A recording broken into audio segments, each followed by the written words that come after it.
Hey everybody, David Leite of Leite's Culinary here. Let me ask you a question. How many times have you grilled fish only to have a massive grill disaster on your hands?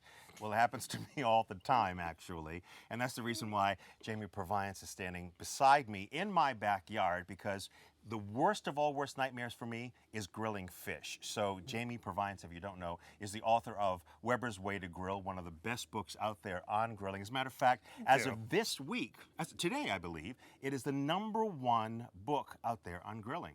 So everyone, this is Jamie. So Jamie, tell me a little bit about grilling fish. We're doing salmon today.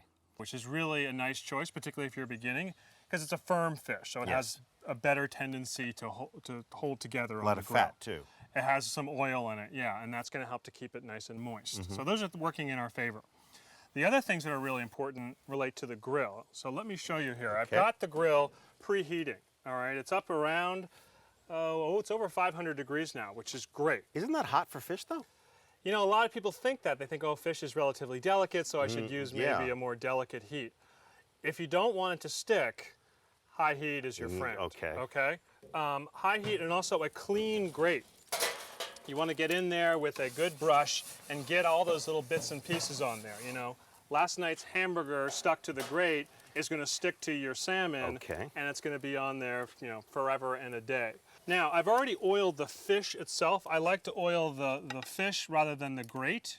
You find that some people actually do oil the grate. And you go down flesh side down. I like to go flesh side down because this is the side that's going to face the guests. And you'll see when it's searing there on those hot bars, it's going to have those beautiful or not necessarily crosshatch, but stripes.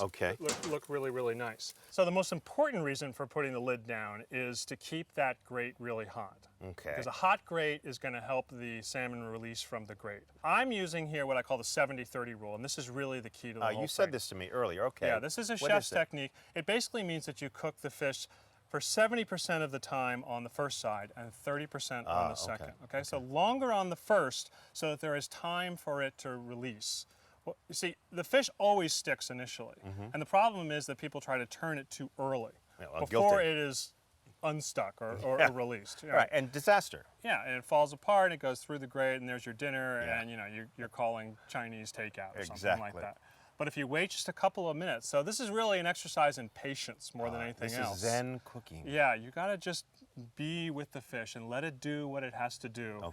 And you'll see, you can actually just roll the fish over once it is released easily. You're going to have to show me that. You're going to have to show me rolling fish over. A few minutes away, we'll get there. All right.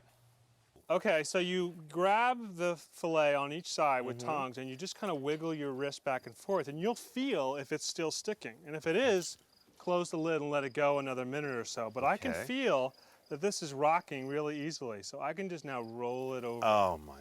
Like that. So easy. I don't know what you were so scared of, David. Are you kidding? Just a you know how couple many of times I've grilled fish and it's just stuck to that grill grate that I had? So now we're just going to go a couple of more minutes on the second side, you know, until it gets to the doneness that you want. Turns out the second side does not stick. Okay, it has already begun to cook because of the heat reflecting off of the lid. Right. And it just never is a problem. Interesting. So we'll just let it go till it's done, and then we're done. Great. What I want to do now is show you a little technique for getting it off of the grill. That would be without the skin. Yeah, I'm going to just put my spatula between the skin and the flesh. Right. I'm going to hold it steady and just slide the spatula right over the skin. Genius. Okay?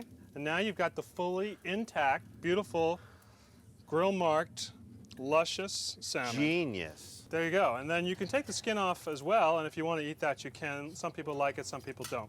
So I put a little finishing touch on our grilled salmon. Yes, and now what is this lovely mélange of color? Well, it's a nectarine relish with some jalapeno and some red onion, a little lime dressing. Lovely. Yeah. Well, I want to thank you very much for helping me figure out how to grill salmon. You're very welcome. I mean, the big thing that I have to remember is the 70-30 rule. Take it with you and go forth and prosper with the 70-30 rule. Also, keep a very hot grill. You remember this at home too. Make sure it's a very clean grill. Right. And have patience. It is the zen of fish cookery. Jamie, thank you so much. It has been such a pleasure having you here. I hope you enjoyed being in Connecticut for a while. It's been wonderful. And spending time with you is the big bonus. After all this time. Oh, you're too kind. He's too kind, honestly. We'll just cut this thing. He's the best. Oh, please, you're lying. That's it. I don't care if we have to do it. I'm not doing it anymore.